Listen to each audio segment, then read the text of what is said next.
베드로전서 1장 3절에서 9절까지의 말씀 우리 한 절씩 교독하고 마지막 절 함께 읽도록 하겠습니다. 우리 주 예수 그리스도의 아버지 하나님을 찬송하리로다. 그의 많으신 긍휼대로 예수 그리스도를 죽은 자 가운데서 부활하게 하심으로 말미암아 우리를 거듭나게 하사 산 소망이 있게 하시며 썩지 않고 더럽지 않고 쇠하지 아니하는 유업을 있게 하시나니 곧 너희를 위하여 하늘에 간직하신 것이라. 너희는 말세에 나타내기로 예비하신 구원을 얻기 위하여 믿음으로 말미암아 하나님의 능력으로 보호하심을 받았느니라. 그러므로 너희가 이제 여러 가지 시험으로 말미암아 잠깐 근심하게 되지 않을 수 없으나 오히려 크게 기뻐하는도다. 너희 믿음의 확실함은 불로 연단하여도 없어질 금보다 더 귀하여 예수 그리스도께서 나타나실 때에 칭찬과 영광과 존귀를 얻게 할 것이니라. 예수를 너희가 보지 못하였으나 사랑하는도다. 이제도 보지 못하나 믿고 말할 수 없는 영광스러운 즐거움으로 기뻐하니 9절 함께 읽습니다. 믿음의 결국 곧 영혼의 구원을 받음이라. 아멘.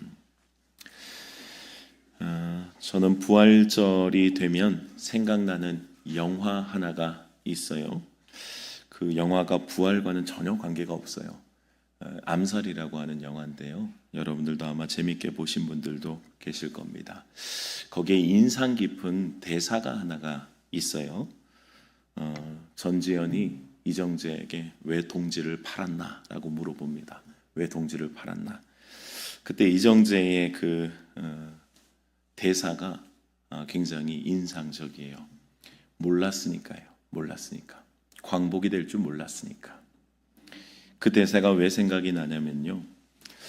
예수님이 부활할 줄 알았더라면 예수님의 고난 앞에서 사람들의 태도가 그러했을까라는 생각을 하게 하기 때문입니다. 아마 재림 때도 그럴 거예요. 재림 때도 몰랐으니까, 진짜 오실 줄 몰랐으니까 라고 할지도 모릅니다. 그래서 우리의 믿음을 항상 잘 점검해야 되는 거예요. 우리 지난 주일에 부활주일 기쁨을 함께 나누면서 우리 십자가 현장에 있었던 그 예수님을 향한 또 십자가의 고난을 향한 그 한 사람 한 사람들의 태도를 또 같이 좀 생각을 해봤습니다. 그들이 십자가의 고난을 대했던 태도는요, 곧 부활의 기쁨으로 아니면 부활의 당혹스러움으로 연결이 되기도 했어요. 우리가 기억하고 있는 우리 예수님 간절히 사모했던 십자가 곁의 여인들, 부활의 그 첫 예수님의 음성과 모습을 보여주셨던 그 여인들은 십자가 곁을 떠나지 않고 끝까지 주님을 지켰던 사람들이거든요. 그러니 그들의 간절함과 사모함은 또 부활 때에도 그 큰 기쁨과 은혜로 다가오게 되는 거예요.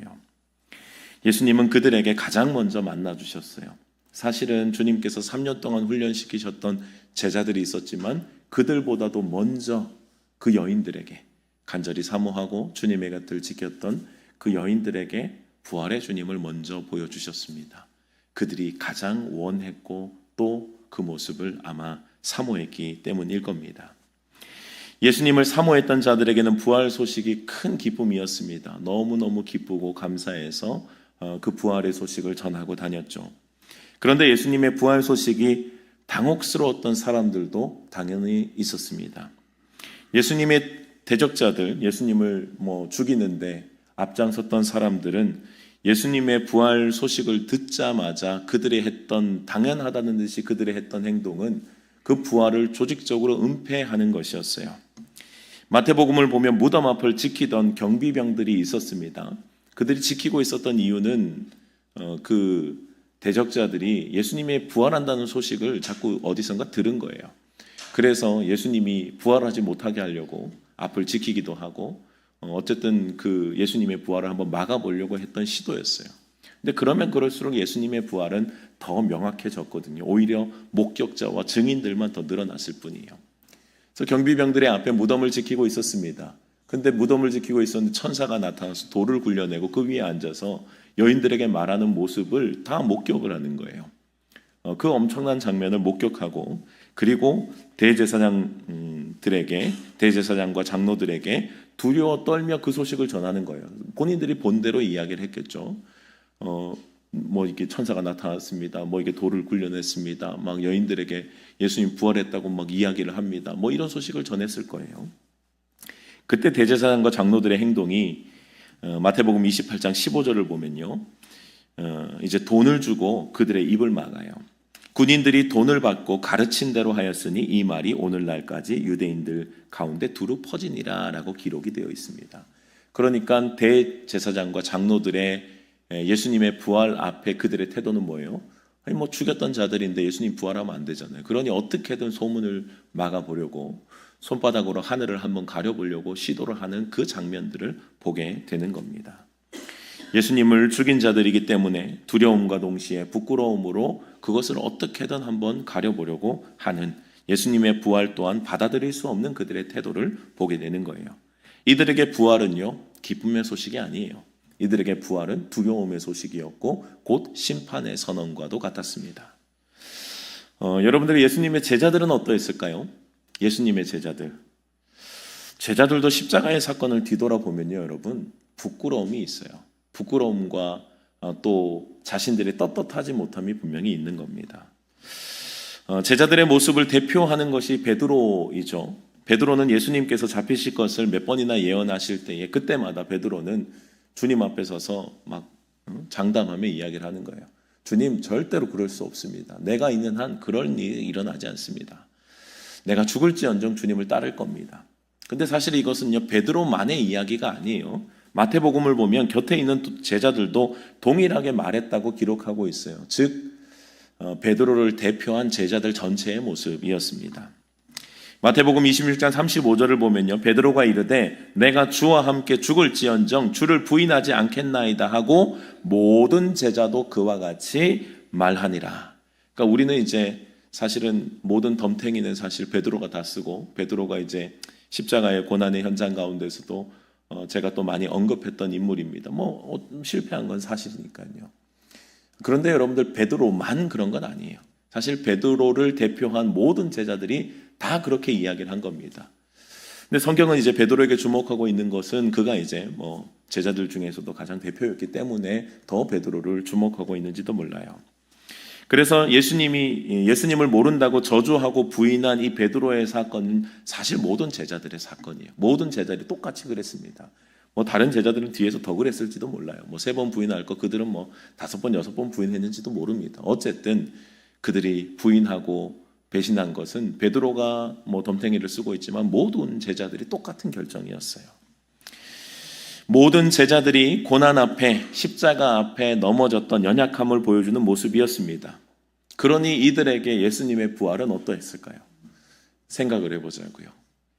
그 예수님 앞에 약속하면서 주님 절대로 저는 안 그럴 겁니다. 그랬던 자들이 이제 예수님이 이제 십자가에 달리셔서 죽으셨어요. 근데 부활하셔서 자기 눈앞에 나타났다고요. 배신했던 그 사람을 또다시 직면하게 되는 겁니다. 그래서 여러분들 제자들의 마음은요, 부활 앞에 분명히 기쁨이 있었어요. 기쁨은 분명했습니다. 기쁨이 있었지만 그러나 이전에 자신들의 실패를 직면해야 하는 부끄러움, 동시에 그 부활이라고 하는 예수님의 부활 사건에 자신들의 모습을 동시에 직면해야 되는 거예요. 그러니까 그 모습이 그렇게 쉽지는 않았을 거예요. 그래서인지 다른 복음서와 다르게 요한복음에서는 예수님의 부활을 경험한 제자들의 의외의 행동을 하나 더 소개를 합니다. 요한복음 20장을 보면요, 이제 의심하던 도마까지 모든 제자들이 예수님을 다 만나요. 부활하신 주님과의 만남 제외 얼마나 기뻤겠어요, 그죠? 그 기쁨의 만남을 가진다고요. 그런데 21장을 보면 예수님의 부활을 경험하고 난 이후인데 그 후에 제자들이 어디로 가냐면 베드로는 나는 고기 잡으러 가노라 라고 해요. 나는 고기 잡으러 갈 거다. 다른 제자들도 나도 하면서 같이 가는 겁니다. 그래서 다시 원래의 자리, 예수님을 만나기 전 그들의 위치가 어디였어요? 고기 잡는 위치였거든요. 예수님을 만나기 전 그 위치로 다시 돌아가는 거예요. 다시 원점으로 돌아가는 듯한 그런 모습을 그들에게 보여주는 겁니다. 베드로가 그렇게 다시 돌아가서 물고기를 잡고 있을 그때에 주님이, 부활하신 주님이 그때 그 자리에 다시 나타나시는 거예요. 그래서 요한복음 21장은 이제 베드로를 주목하고 있습니다만 베드로와의 대화죠. 우리가 잘 아는 바와 같이 네가 나를 사랑하느냐. 주님이 식사하면서 베드로에게 그것을 3번 물어보시잖아요. 그리고 내 양을 치라, 내 양을 먹이라고 주님께서 말씀을 하세요. 이 장면이 뭐냐면 베드로가 3번 부인했던 그 시간을 다시 떠올리게 하시면서 주님은 그에게 다시 사명을 주시는 장면이에요. 뭐 괜찮다기보다는 주님은 이미 알고 있었고 그리고 내가 다시 너를 사명자로 부르신다는 의미예요. 그러니까 베드로가 처음 어부의 자리에서 처음 주님을 따랐을 때는 그런 결단과 용기가 있잖아요. 내가 이제 주님을 잘 따라보겠습니다. 뭐 자기는 실패한 게 지금은 당장은 없으니까. 근데 두 번째 돌아간 그 자리는요, 다르다고요. 왜요? 실패를 경험했거든요. 그렇게 3년 동안 주님 앞에 배우고 그렇게 주님이 예언하시고 말씀하셨는데도 불구하고 주님의 십자가 앞에 자기는 여인들처럼 승리하지 못하는 거예요. 그러니 의기소침해 있고 부끄러움과 수치가 있고 주님의 말씀 앞에 그저 내 주님, 제가 주님을 사랑합니다라고 대답을 못해요. 제가 주님을 사랑한 주께서 아십니다. 이것은 약간 돌려서 자신 없는 대답이라고요. 그런데 주님은 그 베드로에게 다시 일으켜 주시고 다시 그에게 소명을 주십니다. 요한복음 21장을 다양하게 해석할 수 있지만요, 제자들의 모습을 부활을 경험했음에도 불구하고 내면적으로 실패와 죄책감을 벗어나지 못한 상태로 해석을 해요. 그러니까 그들에게 여전히 찝찝함이 남아 있는 거예요. 차라리 주님께서 부활하셔서 혼을 내셨으면 오히려 마음이 좀 편할 텐데 혼이 나면 오히려 마음이 좀 편하잖아요. 내가 잘못한 거에 지적을 하고 막 강하게 이야기를 하시면 오히려 혼나면 마음이 편하다고요. 근데 주님은 그 얘기도 안 하시는 거예요. 그리고 다시 그들의 죄책감과 그들의 수치감에서 주님은 다시 일으켜주시는 21장의 요한복음 21장의 회복의 장면을 보게 되는 겁니다. 분명 베드로로 대표하고 있습니다만 제자들은 연약했어요. 그럼에도 부활의 예수님은 다시 찾아와 주시는 은혜로 회복되어서 그들은 베드로는, 제자들은 초대교회의 위대한 사도로 사명을 감당할 수 있었습니다. 여러분들, 우리가 늘 승리하면 얼마나 좋겠어요. 늘 승리하면. 근데 베드로처럼 연약한 우리들이기 때문에 여러분들 사실은 넘어지지 않는 인생은 없습니다. 넘어지지 않는 인생은 없어요. 그렇다고 우리가 일부러 넘어질 필요는 없습니다만 분명한 건 뭐예요? 우리는 연약하다는 거예요. 넘어질 수 있어요. 그러나 넘어지는 것보다 더 중요한 것, 넘어져 있는 그 자리에 머물러 있는 것이 아니라 일어나는 것이 중요한 거예요. 저는 항상 이 제자들과 같이 있었던 가룟 유다를 생각해 봐요. 가룟 유다가 여러분, 가룟 유다와 이 베드로와 다른 제자들과의 차이점이 있다면요, 가룟 유다는 굉장히 양심적이었어요. 굉장히 그 마음에 찔림이 있었던 사람, 그리고 자신의 찔림으로 자기가 어떻게든 해결해 보려고 했던 사람이에요. 근데 성경에는 그런 사람이 처절한 실패자가 되는 거예요. 여러분들, 성경은 우리에게 책임지라고 이야기를 안 해요. 네가 실수했으니 네가 해결해라고 말씀을 안 하신다고요. 만약에 여러분들 가룟 유다가 예수님을 판 것까지는 그렇다고 쳐요. 근데 그 뒤에 자신이 깨달았잖아요. 스스로 잘못했음을 깨달았잖아요. 깨달았으면 어떻게 해야 돼요? 베드로처럼 닭이 울면 울어야죠. 베드로처럼 닭이 울면 그 울음소리 때문에 주님의 말씀이 기억나서 울어야 됐다고요. 나의 형편없는 모습과 주님이 생각나서 울어야 됐다고요. 근데 가룟 유다는 깨달아지는데 그것을 자기가 해결하려고 하는 거예요. 어찌할 수 없는 나를 붙잡고 울지 않는 거예요. 그냥 내가 해결하려고 하는 거예요. 그래서 돈을 다시 돌려주고 그리고 자신이 스스로 목숨을 끊어요. 만약에 가룟 유다가 주님을 판 것까지는 그렇다고 치고 나중에 부활하신 주님을 혹시나 만났다라고 상상을 해보죠. 주님이 그 가룟 유다를, 여러분, 너는 나를 배신했으니 너는 저리 가라고 했을까요, 여러분? 우리 주님 절대로 그렇게 안 했을 거라고 저는 확신하고 있어요. 우리 주님은 가룟 유다로 다시 회복시키시고, 만약에 그가 주님께 울었더라면, 다시 주님 앞에 무릎을 꿇었더라면 그는 초대교회의 또 위대한 사도로 쓰임받을 수 있었을 거예요. 그런데 그는 스스로 해결한 거예요. 양심 있는 행동 같지만 성경은 그것을 바라지 않아요. 여러분들, 성경에서는 너희가 해결해라고 말하지 않아요. 실패했으니 네가 책임져라고 하지 않아요. 실패한 것은 우리에게는 우리의 연약함은 어쩌면 너무도 당연해요. 그래서 어떻게 해요? 다시 주님의 음성을 듣고 일어나는 것이 중요하다고요. 그것이 주님께서 우리에게 바라시는 그리스도인들의 모습임을 잊지 말아야 합니다. 이미 우리의 한계와 연약함을 누구보다도 잘 아시는 우리 주님이세요, 여러분. 우리 주님이 그거 모르시겠어요? 베드로의 그 모습 이미 다 알고 예언하셨잖아요. 베드로의 그 모습도 놀랍지도 않아요. 이미 알고 계셨는데요, 뭐. 하나님은 우리에게 넘어지지 말라고 이야기를 안 해주세요. 넘어지지 말라고 이야기하시는 게 아니라 손 내밀고 일어나라고 말씀하시는 거예요. 그 음성 듣고 주님 저는 안 되는 게 맞아요. 주님밖에 없네요 하고 주님 손 잡고 일어나면 되는 거예요. 그게 우리가 걸어가야 할 그리스도인들의 걸음임을 여러분들 믿으시길 바랍니다. 그 은혜로 우리는 베드로처럼 다시 일어나 사명의 길을 걸어가게 된다고요. 그리고 베드로는 이후에는 실패 안 해요. 위대한 복음 전도자로 살다가 십자가에 그냥 매달리는 것이 아니라 주님이 그냥 매달리시면 나는 거꾸로 매달려야 된다고. 그리고 그 자리에서 순교한 것으로 알려집니다. 실패가 있었지만 그 실패가 베드로의 결론은 아니에요. 베드로는 결국 주님의 손에 붙잡혀 일어나 위대한 사도로 성령의 충만함으로 평생을 주님과 복음 위에 살아가는 복음의 사도가 된 것입니다. 여러분들 오늘 베드로 전서의 말씀은요, 이러한 베드로의 이야기를 조금 생각하면서 읽으면 훨씬 더 우리에게 은혜가 돼요. 오늘 베드로 전서의 말씀은요, 이 배경은 그러해요. 네로 황제의 공식적인 박해가 시작되기 직전입니다. 그러니까 기독교는 공식적인 박해의 시기가 있었거든요. 근데 바로 직전이에요. 바로 직전인데 그렇다고 해서 고난이 없었던 것은 아니에요. 이미 기독교인들, 초대교회 그리스도인들은 고난을 받고 있었어요. 왜냐하면 그리스도인들로서의 그 정체성을 가지고 살아간다는 것은 그 당시의 상황에서 너무 제약과 어려움들이 많이 있었어요. 경제적으로, 가정 안에서도 많은 이득과 아니면 생존 자체를 포기해야 하는 아주 그리스도인으로서의 살아가는 것은 어려운 상황이었거든요. 뭐 경제적인 것들은 말할 것이 없어요. 경제적인 활동은 이제 길드 활동이라고 해서 이제 뭐 그룹들이 있는 거예요. 그런 그룹들 안에서의 활동을 해야만 경제적인 뭐 활동을 할 수 있는 것인데, 뭐 길드 활동이나 그런 데는 이제 이방신을 섬기거나 뭐 그런 제사를 드리거나 이런 것들이 있다고요. 근데 그런데 참여할 수 있나요? 참여할 수 없죠. 무슨 축제나 이런 것이 있어도 뭐 축제다라고 하면 여러분들 뭐 이교도들의 축제들이 뭐 거기에서 제사가 들어가거나 이런 것들이 또 중간중간에 들어가거든요.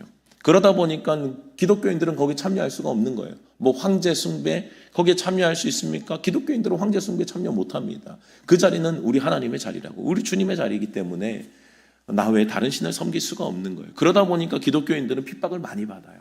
너희들은 공동체 의식도 없고 평화도 깨고 막 그런 뭐 이렇게 핍박을 많이 받는 겁니다.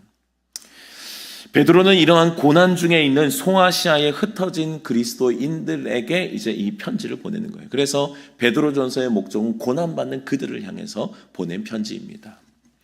오늘 3절의 말씀을 보면요, 이 흩어진 나그네들, 흩어져 있고 고난받는 이들을 향해서 베드로가 인사와 함께 바로 이야기한 건, 바로 고백한 건 뭐냐면 하나님을 찬양하는 것으로 시작하는 거예요. 3절의 말씀입니다.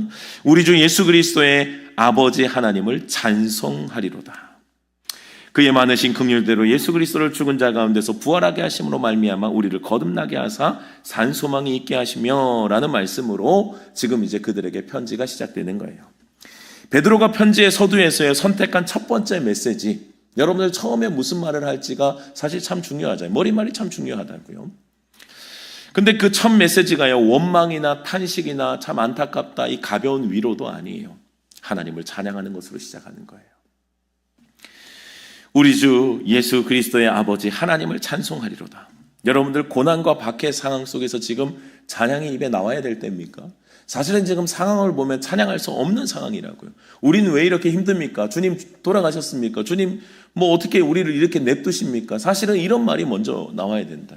주님 살아계시다면서, 주님 부활의 주님 맞으시잖아요. 그렇다면 우리를 이대로 냅두면 안 되지 않습니까? 이런 말들이 사실 나와야 된다. 우리가 고난 앞에서의 우리가 쉽게 반응하는 반응이 뭐예요, 여러분? 우리는 고난 앞에 쉽게 반응하는 것은 사실은 주님 왜라는 단어거든요. 주님 왜? 주님 제가 주님께 뭐 잘못한 게 있습니까? 제가 주님 앞에 주님 속상하게 한 것이 있습니까? 사실은 우리는 주님 앞에 왜를 먼저 묻거든요. 주님 도대체 이런 일이 왜 일어났습니까? 내가 무슨 죄를 지었습니까? 어떻습니까? 이런 왜를 물어본다고요. 그런데 여러분들 베드로의 고백은 뭐예요? 찬양부터 시작하는 거예요. 주님을 찬송하리. 이 지금 찬양이 나올 상황이 아닌데 찬양부터 시작해요. 여러분들 고난과 박해 상황 속에서 찬양할 수 있는 사람들은요, 그리스도인밖에 없어요. 그래서 바울과 실라도 감옥에 있을 때 뭐예요? 찬양하는 거예요. 아니 감옥에 있는데 찬양이 어떻게 나오냐고요. 근데 찬양하는 거예요. 이상하죠. 그리스도인들은 고난을 당하는 것 같은데 그 자리가 찬송하는 자리가 되고요. 그 자리에 주님을 영광 돌리는, 이해할 수 없는 고난 속에서도 그리스도인들의 선택은 항상 주님을 찬양하는 것으로 시작하는 거예요. 여러분들 그리스도인들은 이 고난 가운데서 찬양할 수 있는 이유가 있어요. 왜냐하면 그리스도인들은 소망이 있거든요. 그것을 오늘 베드로는 산 소망이라고 표현을 하죠.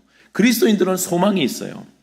우리들의 소망이 현재적인 상황과 지금 현실에 있다면 여러분, 우리는 뭐 할 말이 많아요. 이건 고난, 아픔, 실패, 모든 것들 주님 앞에 할 말이 많다고요. 근데 여러분들 우리는 소망이 있는 자들이에요. 그것도 산 소망이에요. 산 소망이 있는 자들이기 때문에 우리는 주님을 찬양할 수 있는 겁니다. 여러분들이 이 산 소망은 우리가 부활주일에도 함께 우리가 기쁨을 나눴지만요, 부활하신 예수 그리스도의 사건이 만약에 과거의 사건으로 머물러 있다면 우리는 그때 그랬지입니다. 그래서 여러분들 우리가 오늘도 제가 이제 예배를 시작할 때 우리 부활절 두 번째 주일 예배를 하나님 앞에 올려드립니다라고 선언하면서 예배를 시작했거든요. 근데 거기서 빠진 게 있어요. 여러분들 익숙한 단어가 빠진 게 뭐냐면 후예요. 후. 부활절 후 두 번째 주일 예배를 드리겠습니다는 틀린 이야기예요. 왜냐하면 부활은 후가 아니에요. 부활절 두 번째 주일이에요. 부활절 두 번째 주일. 그래서 뭐 예를 들어 다른 절기들은 후가 들어가기도 해요. 뭐 이렇게 성령 강림절 후 뭐 몇 번째 주일 뭐 이렇게 들어가기도 하거든요. 왜냐하면은 성령 강림절에 대한 그 역사들도 우리에게 현재지만 그러나 또 우리에게는 또 지나간 일이기 때문에 거기에는 이제 후를 붙여요. 근데 부활은 후를 안 붙여요. 왜요? 우리에게 지금 지속되고 있는 기쁨과 지금 현실적인 상황이기 때문이에요. 그래서 그것을 이제 산 소망이라고 표현하는데, 이것을 이제 영어로 표현하면 living hope라고 해요. living hope. 그러니까 이것은 지금 현재 살아있는 우리들의 희망이고 소망이라고 하는 표현이에요. 그래서 산 소망이 그냥 앞에 그냥 그럴싸해 보여서 산을 붙인 게 아니라 영어로 표현하면 living이라고 해요. 지금 살아있는, 현재 역사하는, 현재 지금도 여전히 역동적으로 우리의 삶에 다가오고 있는 하나님의 역사를 우리는 산 소망이라고 한다고요. 그러니까 여러분들 우리가 고난 중에서도 그리스도인들이 우리가 기뻐할 수 있는 이유, 찬양할 수 있는 이유가 있다면 이 산 소망이 있기 때문이에요. 산 소망. 지금도 현재 역사하시는 부활하신 그 주님의 거듭남의 은혜, 나에게 주신 그 은혜와 그 부활하신 주님이 나와 함께 하시는 것을 우리가 믿기 때문에 우리는 이런 고백을 할 수 있다고요. 고난 중에도 우리가 주님을 찬양할 수 있는 이유, 고난의 상황도 현실이 맞아요. 그런데 고난의 상황도 현실이고 분명한 지금 우리의 현실이지만 그러나 더 확실한 현실이 뭐예요? 주님이 부활하셨다는 거예요. 주님이 부활하셔서 지금 나와 함께 하시는 것은 지금 보이는 나의 상황보다도, 고난의 상황보다도 더 확실한 분명히 우리들에게 가지고 있는, 우리들에게 주신 증거이기 때문에, 소망이기 때문에 우리는 그 고백을 한다고요. 더 확실한 것, 지금 고난의 상황보다 더 확실한 것, 주님이 살아계신 거예요. 주님이 살아계셔서 지금 나와 함께 하시는 이 믿음, 이것이 베드로가 우리에게 소개한 산 소망임을 여러분들 기억할 수 있어야 합니다. 부활하셔서 죽음을 이기신 예수 그리스도께서 우리와 함께 하신다면 베드로는 결론을 봤잖아요. 당시에 이제 그 2세대 사람들, 부활 후에 있었던 사람들, 부활을 경험한 사람들도 있었지만 부활을 이제는 조금 이제 지나간 이야기로 듣는 사람들도 있었겠죠. 그럼에도 불구하고 베드로는 뭐예요? 분명히 그 모든 것들을 경험한 사람으로서 부활을 경험하기도 했지만 이것이 나에게만 살아있는 것이 아니라 믿는 모두에게 살아있음을 분명히 선언하고 우리 모두의 기쁨이고 지금 현재 살아계신 주님을 향해 우리가 걸어가고 있음을 선포하고 있는 거예요. 그러니 여러분들, 베드로는 그 죽음의 현장, 십자가의 고난의 현장에서 목격한 게 뭡니까? 부활을 목격했다고요.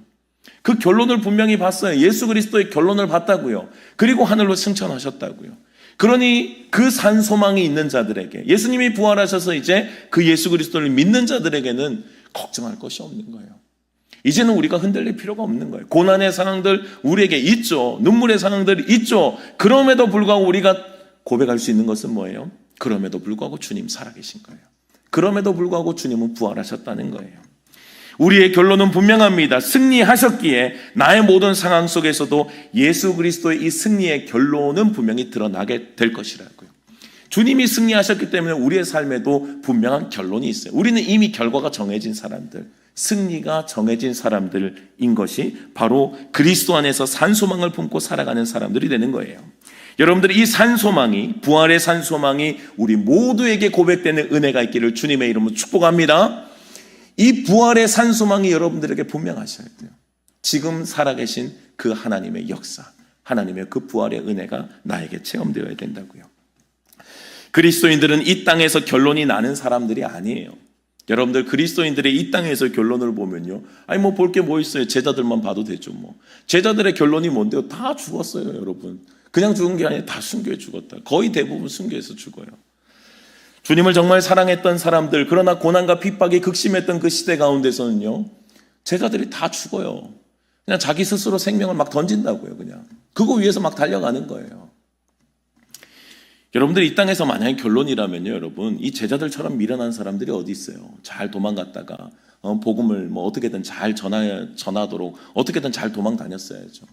근데 그것을 소망으로 여기지 않는다니까요. 물론 그리스도인들이 이 땅에서 복을 받지 못한다는 이야기는 아닙니다. 우리는 이 땅에서 주님이 주신 복을 누려요. 그런데 우리가 이 땅에서 누리는 복이 결론은 아니에요. 그러니 이 땅에서 복을 주시면 감사하죠. 감사하고 그 복을 또 누리며 살아가는 것도 주를 위해 사용할 수 있다면 그 복이 되죠. 근데 그 복이 내가 주님을 떠나게 하는 뭐 세상의 복이 된다면 그거는 복인지는 좀 생각해 봐야 돼요. 그건 복이 아닐 수도 있어요. 근데 나를 주님으로부터 멀어지게 만드는 나의 유혹거리가 되거든요. 그래서 때로는 주님께서 우리에게 가장 적절하게 주시는 거예요. 주님께서 주시는 그 복은 항상 우리의 수준에 맞게 가장 적절하게 우리에게 주시는 거예요. 그래서 그리스도인들이 이 땅에서 복을 누리긴 하지만요, 우리에게 본론은 사실은 저 하늘에 있는 거예요. 우리는 영원한 것을 바라보며 걸어가는 사람들이라고요. 그래서 오늘 4절의 말씀을 보면요, 베드로는 그것을 이야기해요. 썩지 않고 더럽지 않고 쇠하지 아니하는 유업을 있게 하신대요. 이것은 뭐냐면 이 땅을 살아가고 있는 사람들의 가치, 이 땅을 살아가는 사람들 주목하고 있는 것들의 지금 반대를 이야기하고 있는 거예요. 그래서 이 땅의 것들은 뭐예요? 썩는 거예요. 이 땅의 것은 더러운 것들이라고요. 이 땅의 것들은 쇠하는 것들이라고요. 주님은 그것을 우리에게 주시고자 하는 게 아니라 썩지 않고 더럽지 않고 쇠하지 않은 유업을 있게 하시나니 곧 너희를 위하여 하늘에 간직하신 것이라고 말씀하세요. 그러니까 우리가 받아야 될 진짜 축복, 우리가 진짜 받아야 될 것들은 어디 있어요, 여러분? 하늘에 있다고요. 그러니까 우리는 그 시선을 잃지 말아야 돼요. 이 땅에 있는 것을 보면서 복을 평가하는 것은 그 어리석음을 범하면 안 돼요. 여러분들, 우리는 하늘나라를 봐야 된다고요. 하늘에 쌓여진 것을 볼 수 있어야 되는 거예요. 썩지 않을 것이고 더럽지 않은 것이고 쇠하지 않은 하늘에 쌓아두신 하나님의 그 영광을 바라보면서 우리는 걸어가는 거예요. 베드로는 이 산소망이 있는 자들에게 약속된 하늘의 복을 분명히 말씀하신다고요. 그러니 여러분들, 우리는 두려워할 것이 없어요. 우리는 하늘의 복을 바라보면서 하늘의 영광을 바라보면서 걸어가는 사람들이니 썩어질 것들보다 더 가치 있는 하늘의 것을 확신하면서 산소망의 삶을 계속해서 살아내야 한다고요.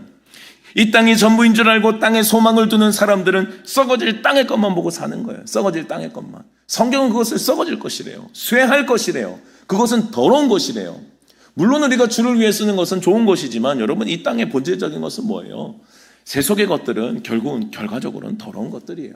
썩어질 것들이 쇠해질 거예요. 그것을 주를 위해 사용하지 못하면 그 모든 것들은 내가 주의 영원한 삶을 살아내기는 오히려 나에게 좀 부담스럽고 짐이 되는 것들일 수 있다고요. 산소망이 있는 자들은 이 땅이 전부가 아니라 영원한 나라를 바라보고 살아가는, 이 눈이 열려야 되는 거예요.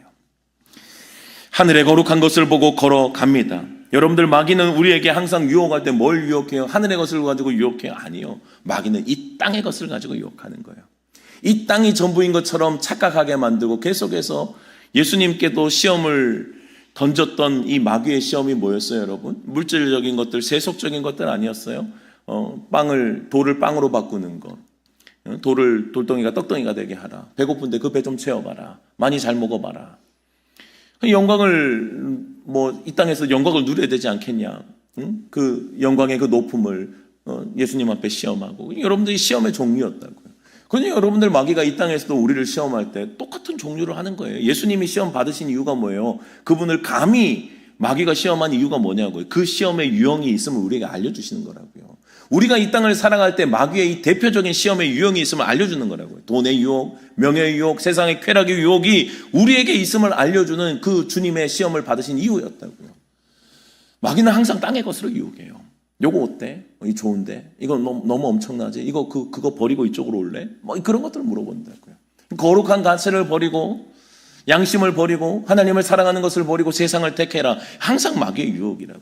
마귀는 항상 그걸 택하게 하는 거예요. 돈으로 유혹하고 명예로 유혹하고 세상의 쾌락으로 유혹한다고요. 여러분들이 이 땅에 돈이 필요 없고 명예가 필요 없는 사람이 어디 있어요? 쾌락이 싫은 사람이 어디 있냐고요. 그러니 여러분들 땅의 것만 보면 저거 내가 필요하지, 저거 내가 누려야지 하고 달려가게 되는 거예요. 땅의 것만 바라보면요. 그러니 그리스도인들은 시선을 어디에 둬야 돼요? 하늘에 두는 거예요. 하늘에 두는 거. 시선을 하늘에 둘 수 있어야, 영원한 가치를 볼 수 있어야, 산 소망이 정말 산 소망이어야 우리는 땅의 것에 유혹에 흔들리지 않는다고요. 영원한 가치를 바라보며 우리는 가치 있는 삶을 향해서 걸어가게 되는 겁니다.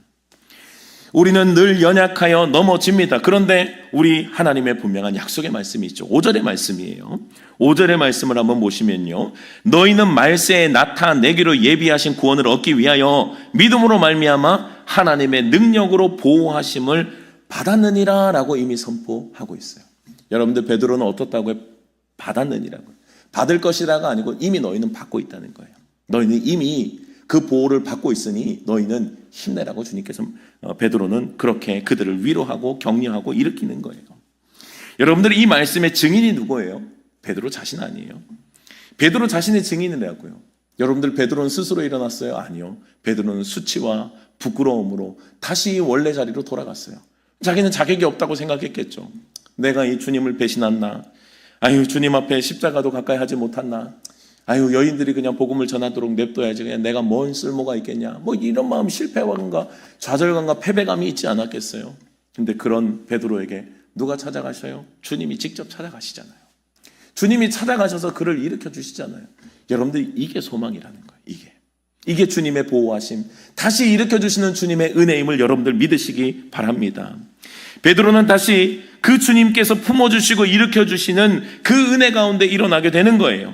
결국은 사도답게 세우신 것은 본인의 능력이 아니었어요. 하나님의 능력으로 보호해 주심을 본인도 경험했다고요. 그리고 그 보호하심으로 살아내게 되는 거예요. 물론 베드로도 대단한 사도가 맞아요. 그러나 베드로는 날마다 경험하는 건 뭐예요? 주님의 보호하심. 흔들릴 때마다 나를 붙잡아 주시고 나를 일으켜 주시는 주님의 은혜를 경험하게 되는 거예요. 그리고 믿음의 사람들에게 그 사실을 알려주는 거예요. 주님의 보호하심을 잊지 말라고. 당신들을 보호하고 있고 당신들의 고난과 어려움에 있지만 그럼에도 주님의 크신 그 손이 당신들의 그늘이 되고 있음을 잊지 말라고 그들에게 분명히 말씀하고 있는 거예요. 사랑하는 여러분들, 우리 모두에게도 이 은혜가 있음을 여러분들 믿으시기 바랍니다. 주님 앞에 우리가 포기하지 않고 주님 앞에 울고 있기만 한다면, 주님을 떠나지만 않는다면, 여러분들 우리가 잘하는 게 뭐 있어요? 그냥 주님, 그냥 베드로처럼 그냥 때로는 울고 있기도 하고 때로는 좌절하고 낙심하기도 있지만, 그러나 마음 한켠에는 뭐예요? 베드로의 진심이잖아요. 베드로 진심 뭐예요? 진짜 주님 사랑했다고요. 진짜 주님을 사랑했고 사랑하는 마음은 진심이었어요. 근데 동시에 뭐예요? 세상의 고난을 피하고 싶었던 것도 베드로의 진심이었어요. 베드로는 두 가지 다 마음이 있었어요. 그러니 주님 앞에 조심스럽게 네가 나를 사랑하느냐라고 물어볼 때에 주님 앞에 그렇게 고백하잖아요. 내가 주님을 사랑하는 줄 주님께서 아십니다. 주님, 제가 자신 있게 다 말하지는 못하지만 제 마음의 깊은 진심을 주님은 아실 거라고 믿습니다. 베드로의 그 고백이면 충분한 거예요. 이게 뭐예요? 주님을 떠나지 않는, 주님의 곁을 머물며 주님, 내가 연약합니다. 주님, 내가 주님 앞에 부족한 자가 맞습니다 라고 고백할 때 주님은 그 연약함이 주님이 일하시는 통로가 되는 거예요. 그래서 여러분들 바울의 고백처럼 뭐예요? 약할 때 강함 되시는 거예요. 내가 약해야 강합니다. 아니, 주님, 내가 할 수 있습니다. 제가 한번 해보겠습니다. 여러분들 그거 절대로 믿으시면 안 돼요. 나의 결단과 의지를 믿으십니까? 정말 될 거라고 보세요? 내가 주님 십자가만 그 자리에 현장에 있었더라면 내가 분명히 그 자리에서 어떻게든 주님을 지켰을 겁니다. 그 사람 제일 위험한 사람이에요. 여러분들, 우리는 연약하기 때문에 우리가 약합니다고 해야 주님이 강함이 내 안에 들어오는 거예요. 그 고백이 있을 때 주님은 찾아가시고 보호하시고 주님을 의지하는 자에게, 주님 내가 연약합니다라고 고백하는 자들에게 주님은 다시 힘이 되어주시는 거예요. 내 힘이 아니야, 내 힘의 승리가 아니라 하나님의 보호하심으로 넉넉하게 이기게 됨을 여러분들 믿으시기 바랍니다. 때로는 믿음의 사람들에게 불과 같은 시험이 찾아옵니다. 시험과 고난도 우리 앞에 분명한 현실이죠. 그런데 베드로는 뭐라고 오늘 이야기를 해요? 6절의 말씀을 보면요, 그러므로 너희가 이제 여러 가지 시험으로 말미암아 잠깐 근심하게 되지 않을 수 없으나 오히려 크게 기뻐한다라고 고백하는 거예요. 여러분들, 그들이 겪고 있는 그 심각한 고난의 현장들, 그들의 경제적인 상황들도 지금 진짜 굶어 죽기 일보 직전이고, 관계 모든 것들이 다 깨지기 일보 직전이고, 주님을 사랑하고 주님 앞에 믿음을 지키다가 지금 모든 지금 상황이 다 지금 무너지고 있는 거예요. 주님을 사랑하다가. 그런데 지금 베드로의 고백은 여러 가지 시험으로 잠깐 근심하게 됐다는 거예요. 이게 잠깐이 아닌 것 같은데 베드로의 표현은 뭐예요? 잠깐 근심하게 됐다는 거예요. 그러나 오히려 크게 기뻐할 수 있다라고 분명히 베드로가 선언합니다. 여러분들, 믿음의 확실함, 우리 7절의 말씀을 보면요, 믿음의 확실함은 세상에서 가장 귀한 금과 비교하는데 너희 믿음의 확실함은 불로 연단하여도 없어질 금보다 더 귀하다는 거예요. 여러분들, 그때도 지금도 마찬가지입니다. 금은 귀한 것입니다. 금은 그때도 세상에서 가장 가치 있는 것으로 평가를 받았어요. 근데 여러분들, 금은 어떻게 금이 금됩니까? 연단을 통해서 금이 되는 거예요. 금은 막 이런 이상한 불순물들이 섞여 있잖아요. 근데 거기에서 이제 연단을 하는 거예요. 불과 같은 이제 불로 이제 연단을 하는 겁니다. 그 연단을 할 때 뭐예요? 진짜 순금이 이제 나오기 시작한다고요. 근데 여러분들, 믿음의 사람들이 동일하다는 겁니다. 믿음의 사람들은 이 불과 같이 금을 찾을 때처럼, 금을 발견할 때처럼, 금을 순금으로 만들기 위해서 연단하는 것과 같이 믿음의 사람들은 뭘로 연단이 돼요, 여러분? 고난으로 연단이 되는 거예요. 고난으로 내 믿음이, 진짜 불순물들이 빠진 내 믿음이 진짜 드러나기 시작하는 겁니다. 그런데 금은요, 여러분, 세상에서 안 없어질 것 같지만 베드로의 표현으로는 금도 없어진대요. 금도 없어질 거래요. 그런데 우리의 믿음은 그렇지 않다는 거예요. 주님께서 연단하셔서 다시금 우리를 발견케 하실 그 뜨거운 주님을 향한 그 믿음, 고난을 받으면 받을수록 분명히 우리에게 드러날 그 믿음의 주님을 향한 그 사랑의 고백은 절대로 세상에서 없어지지 않는데요. 존재감을 분명히 드러낼 거라는 거예요. 믿음은 영원히 소멸되지 않는다는 거예요. 고난 앞에 증명되는 믿음은 금보다 훨씬 더 귀하다는 겁니다. 이후에 주님께서 나타나실 때에 칭찬과 영광과 존귀를 얻게 하실 것이라고 베드로는 분명히 선언하는 거예요. 여러분들, 이것은 그들을 단순히 위로하기 위함이 아니에요. 그들에게 단순히 기쁨을 주고자 하는 말이야. 이건 실제라고요. 베드로가 경험한 실제입니다. 영원한 하늘나라의 산소망이 있는 자들은 이 땅의 것이 아니라 영원한 것을 바라보며 걸어가는 자들인데, 그 영원한 것을 바라보며 걸어갈 때에 우리에게 분명히 예비된 축복의 그 영광스러운 나라에 준비된 것들이 있다는 거예요. 여러분들이, 이 세상은 철저히 보이는 것을 기준으로 살아가죠. 사람들은 보이는 것에 그렇게 가치를 두기 때문에 사람들은 스스로도 보이는 가치를 서로가 치장하려고 애를 씁니다. 여러분들, 명품을 치장하는 이유가 뭐예요? 명품이 진짜 좋아서요? 물론 명품이 진짜 좋은 것도 있어요. 근데 명품을 이제 명품으로 휘장하는 분들은요, 사실은 명품으로 내 가치를 조금 보여주고 싶은 거예요. 나 이런 사람이라고. 나 이런 사람이야. 여러분들, 우리가 명품이면 명품으로 포장 안 해도 돼요. 근데 사람들은, 세상의 사람들은 뭐예요? 그걸로 보이는 것으로 내 가치를 드러내려고 하는, 나 이만큼 재력이 있고, 나 이만큼 이것을 들고 다닐 만큼 가치가 있는 사람이라는 것을 증명해 보이고 싶은 거예요. 그래서 여러분들, 비즈니스 할 때는 일부러 그런 좀 그 고객들의 수준을 좀 맞추려고 일부러 이제 과하게 그런 것들을 자기에게 세팅하기도 합니다. 왜냐하면 그들을 만날 때 그들의 수준과 비슷하게 돼야 그들과 대화가 되니까. 왜냐하면 그들이 볼 때에 가치를 안 쳐주거든요. 아니, 너랑은 대화할 상대가 안 되네 라고 이야기할 수 있기 때문에, 비즈니스 하는 사람들은 일부러 이제 명품도 조금 이제 갖추고, 또 이제 뭐 차나 이런 것들도 더 자기가 이제 사용할 차보다도 훨씬 더 급을 높여서 사용하고 그렇게 해요. 왜냐하면 비즈니스에서 그들의 눈높이를 맞추기 위해서. 세상의 시선은 딱 그거거든요. 세상의 시선은 보이는 가치대로 그 사람을 평가하게 되어 있어요. 보이는 것이 화려해 보이면 성공한 사람이죠. 반대로 보이는 것이 초라해 보이면요, 부족한 사람처럼, 열등한 사람처럼 보이는 거예요. 그런데 여러분, 영의 세계는 어떨까요? 제자들을 보면 된다니까요. 제자들이 어떠했습니까? 세상에서 제일 초라하게 살았어요. 사도 바울 같은 사람은요, 정말 그 가치가 있는 사람으로 살아갈 수 있었던 자였어요. 가지고 있는 모든 것들이 사람들이 볼 때 우아할 만한, 인정할 만한 것들, 화려한 것들로 치장할 수 있는 사람이었다고요. 그런데 모든 것들을 다 배설물로 버리는 거예요. 주님을 더욱더 얻기 위해서, 주님 앞에 더욱더 오직 예수 그리스도만이 가치 있음을 분명히 증명해내기 위해 다른 모든 가치들을 버리는 거예요. 이게 보이지 않는 세상을 살아가는 사람들의 분명한 고백이고 결단인 것입니다. 여러분들, 베드로도 분명히 이야기를 해요. 오늘 말씀, 구절의 말씀을 보면 믿음의 결국은 뭐래요? 곧 영혼의 구원을 받는 거래요. 여러분들 잘 기억하셔야 돼요. 믿음의 결국은 육의 만족, 육의 구원이 아니에요. 믿음의 결국은 영혼을 구원을 받는, 그러니까 우리의 영혼을 어디 두는 거예요? 하늘나라를 두는 거예요. 영원한 그 나라를 두고 살아가는 거예요. 믿음은 그런 거라고요. 우리에게 믿음이 있다고 하는데 세상에서 살아간다. 여러분, 그럴 수는 없어요. 내가 믿음이 있는데 세속을 향해 가고 썩어질 것을 향해 가고 쇠하여질 것을 살아간다. 여러분들 그럴 수는 없다니까. 믿음 있는 삶은 그런 삶이 아니에요. 믿음이 있으면 믿음의 결국은 영혼 구원이에요. 믿음의 결국은 곧 영원한 나라를 바라보고 그때 그 자리에서 주님 앞에 칭찬받는 날을 기대하면서 걸어가게 되어 있다고요. 그 힘으로 고난도 이기고 그 힘으로 눈물의 자리도 내가 기꺼이 주님을 찬양하며 걸어가게 되는 것입니다. 지금은 다 알 수 없고 다 드러나지 않아요. 우리에게 깨닫게 해주시는 것도 있지만 깨닫지 못하는 것도 참 많아요. 다 드러나지 않아요. 우리의 인생에는 이유를 알 수 없는 어둠의 때가 있다고요. 그러나 그 모든 것들 또한 하나님의 시간 안에 있음을 여러분들 믿으시길 바랍니다. 그 시간 속에서 분명한 우리의 선택이 뭐예요? 믿음을 선택하는 거예요. 우리의 산소망이 진짜 산소망임을 증명하며 살아가야 되는 거예요.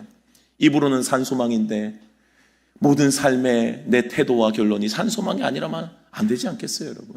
진짜 살아계신 주님이라면, 진짜 부활하여 살아계신 주님이 나와 함께 하신다면 그 주님을 가진 자답게 살아야 되지 않겠어요? 마지막 때가 될수록 여러분, 보이는 것에 타협하는 많은 사람들을 보게 될 거예요. 마지막 때가 될수록 더욱더 그래요. 배교의 현장 보게 될 겁니다. 권력에 굴복하고요, 돈에 굴복하고요, 세상의 쾌락에 굴복하는 일들이 많이 일어나게 될 거예요. 시작에 불과합니다. 많이 일어날 거예요. 보이지 않는 세상을 살아가는 사람들을 어리석게 여길 거라고요. 그들이 보는 건 뭐예요? 결국은 뭐예요? 그들이 마지막 순간에 배교한다는 건, 마지막 순간에 그것을 선택한다는 건 뭐예요? 그들은 지금 하늘나라가 안 보이는 거예요. 하나님이 두렵지 않은 거예요. 지금 당장 침묵하고 계시는 하나님을 두려워하는 게 아니에요. 지금 당장에 내 앞에 쾌락이 중요한 거예요. 지금 내 앞에 돈이 중요한 거예요. 지금 내 앞에 명예가 중요한 거라고요. 그러나 산소망을 가진 자는 그렇게 못 살아요. 산소망을 가진 자는 옳다면 옳은 대로 살아가게 돼 있어요. 고난이 있고 핍박이 있고 환난이 있을지라도 우리가 걸어가야 될 걸음은 분명하다고요. 믿음의 사람들은 세상의 어리석음을 택합니다. 그들이 진짜 어리석어서 그럴까요, 여러분? 아니요. 그들이 보는 게 달라서 그랬어요. 그들이 보는 것은 결국은 영원한 하늘나라를 받기 때문에, 진짜 산 소망을 받기 때문에 그 걸음을 걸어가는 거예요. 여러분들, 오늘 베드로는요, 처음 십자가는 실패했죠. 그러나 그는 두 번은 실패 안 했어요. 베드로의 위대한 점이에요. 제가 뭐 고난주간이나 부활절을 경험하면서 사실 이제 베드로 사실 이제 많이 깠거든요. 많이 이제 욕을 많이 했는데, 여러분들 그러나 베드로는 대단한 사람이에요. 한 번은 넘어졌지만 두 번은 안 넘어졌어요. 주님을 향한 믿음과 결단을 가지고 주님께서 다시 일으켜 주시고 사명을 회복해 주실 때에 그는 일어나 이제 죽으라 주를 위해 달렸다고요. 여러분들, 베드로가 십자가에 달렸을 때, 거꾸로 매달렸을 때 베드로는 어떤 마음이었을까요, 여러분? 저는 그렇게 상상해 보는 거예요. 베드로는 기뻤을 거예요. 저는 그렇게 상상해요. 베드로는 기뻤을 거예요. 왜요?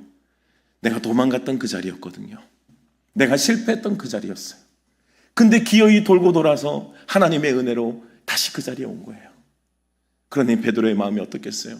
너무 기쁘지 않았을까요, 여러분? 베드로는 흥분됐을 거예요. 아, 내 이 자리, 내가 정말 평생에 내가 수치와 주님을 향한 부끄러움으로 있었던 이 자리, 주님께서 다시 한번 기회를 주시는구나. 그리고 그 십자가에 달려서 주님을 향해 부인하지 않고 그 자리에서 순교하는 거예요.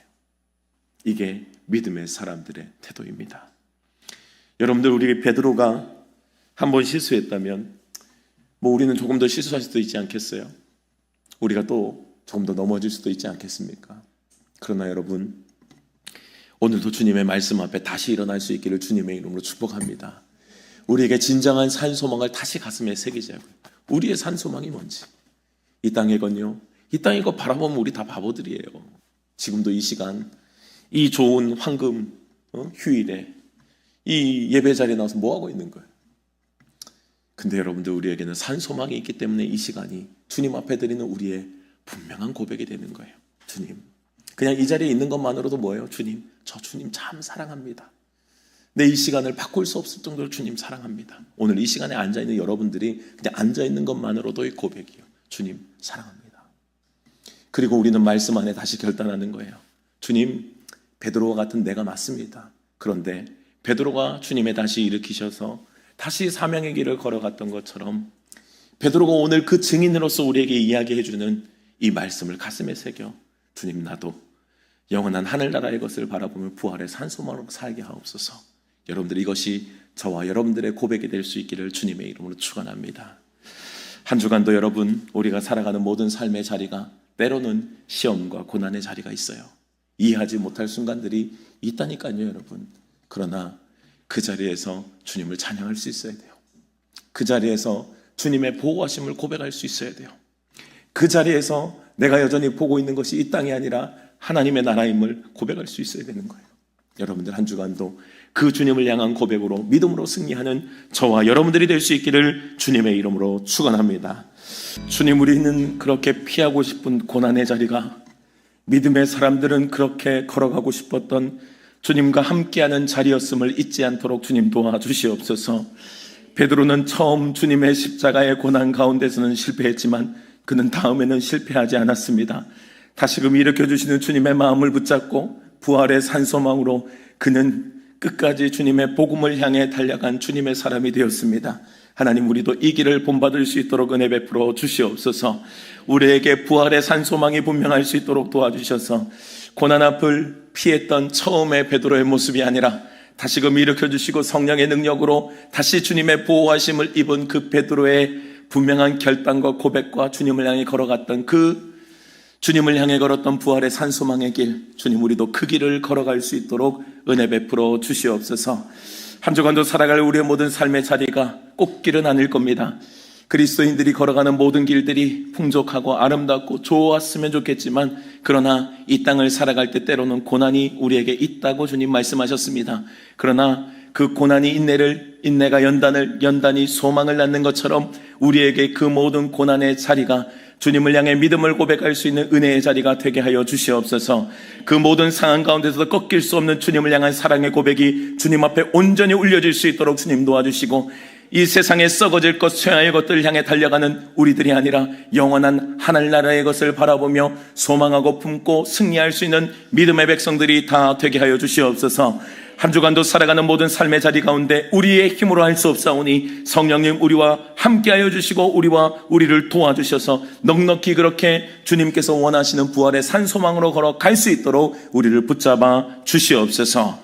지금은 우리 주 예수 그리스도의 은혜와 하나님의 크신 사랑하심과 성령의 교통하심이 오늘도 부활의 산소망으로 끝까지 이 땅에 쇠할 것이 아니라 영원한 하늘나라를 바라보며 완주하기를 소망하는 이 자리에 모인 모든 주의 사랑하는 성도님들 머리머리 위에, 가정과 직장과 자녀들 위에 주님께서 피로 값주시고 세우신 세종교회 위에 이제로부터 영원토록 함께 계시기를 간절히 축원하옵나이다.